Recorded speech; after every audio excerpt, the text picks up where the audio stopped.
Joining us now is Academy Manager Jeremy Sauer with an important announcement about the club's bid for EPPP status. That's right, Chris. So yesterday we got our final report from Footpass, which are the auditors that run the EPP process across the country, and we have officially been given our Category 3 status for next season and the future until our next audit in 3 years' time. So it's fantastic news for us. We've worked really hard at it, and we were provisionally given that a couple of weeks ago, and we had to go for a few formalities, a few meetings at the Premier League building. But yesterday the final report landed on our desk, and it's very good reading. So we're very pleased with the outcome. If you can just sum up for us how much hard work went into this over the last few months. Well, the EPP came into place 2012. So a lot of the Cat 1 and Cat 2 clubs were going through their own audits from 2012 to 2013. 2013 and 14 has been mainly the Cat 3 clubs, which is us. So all through that time, for the last couple of years, we've been preparing ourselves for this.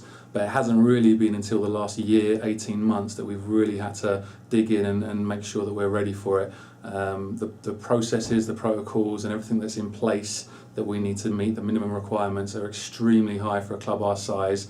The academy itself, having come from grassroots football only a few seasons ago, we had a lot of work to do to make sure that we had things in place properly. And it's been a journey, but to be fair, we've now embraced that process for the last year, and it's been very beneficial to our player development programme, and it's kind of left us with a legacy really that's going to stand us in good stead for producing players for Neil's team. And the mark itself, I believe it was 57. Out of how many? Was that in terms of a score, and was that perhaps a bonus? Yeah, so to reach Category 3 status we needed 50%, and that was the pass mark. So 57%, that's comfortable for us, and we're very pleased that we surpassed the pass rate by quite a long distance. So it's a massive result for us, and to be honest, there isn't a lot more within our own resources and budget that we could have done to got higher than that. If you're going to go higher than that, I think Cat 2 is 65%, you need your own facilities, you need 10 grass pitches, 2 artificial pitches, 20 full-time staff, etc. So within our own resources we really have maxed out on what we could do, and the final report's only got 4 entrance conditions that we need to try and look at over the next 12 months to improve on, and that's nothing, because that's 4 entrance conditions out of 171 entrance conditions.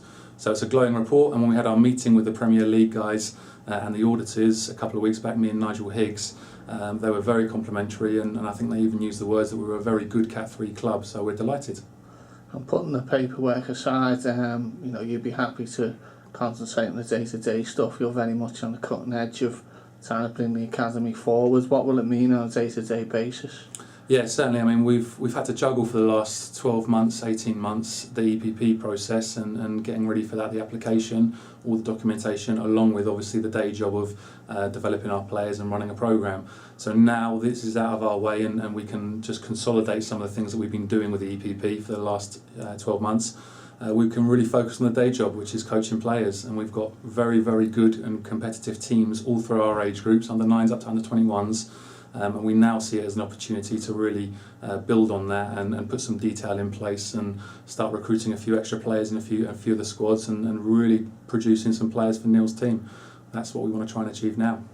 And as regards the initial audit result, was it perhaps a blessing in disguise that you did fail that, perhaps to raise the standards? It's a tricky one, Chris. I mean, this was obviously a re-audit, which we scored 57% on. The first audit was back in November, and because of the amount of change that the academy went through in such a short space of time, and how thorough the audit was as well, there was a lot of things that weren't quite fully embedded when we got to our first audit in November, and the report from that audit highlighted that, and there were fair observations on us. We really embraced that, and we really took it on board because we want to be proactive and we want to improve our academy. So in many ways it was helpful to us that we did go through the first audit and we were given a second chance, because we were really able to learn from the experience of the first audit to build for the second one.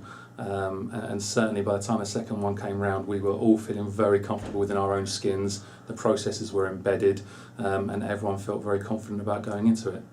And there must be a collective sigh of relief in some ways from parents of kids who are involved in it. I mean, you look at the 4 lads who are now young professionals at the club, you know, how much of a difference can it make for, you know, lads coming right through the system again? Yeah, it's massive. I mean, there's other clubs within this sort of region, the southeast of England, that collapsed or decided to not take on the EPPP because of financial reasons or whatever. So we stuck at it, and a few of their boys ended up with us. And I know there was a lot of nervous energy around for the last year about whether we were going to be able to continue, especially our schoolboys section, which was the one under risk.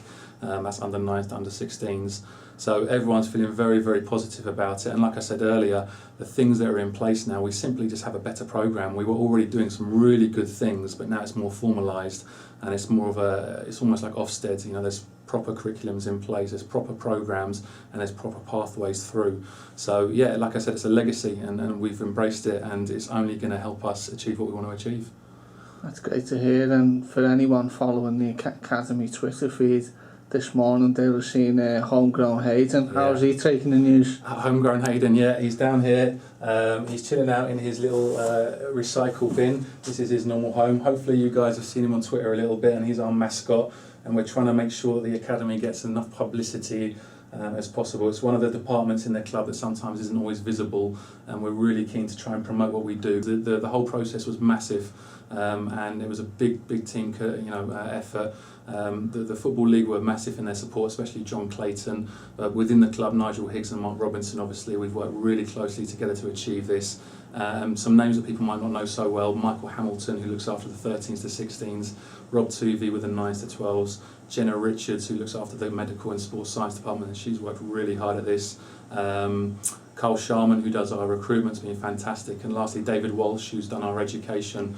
All of us have worked really hard along with our part-time staff, which are a few too many names to mention, but it's been a massive effort, so we're really pleased, and I want to make sure they get their credit.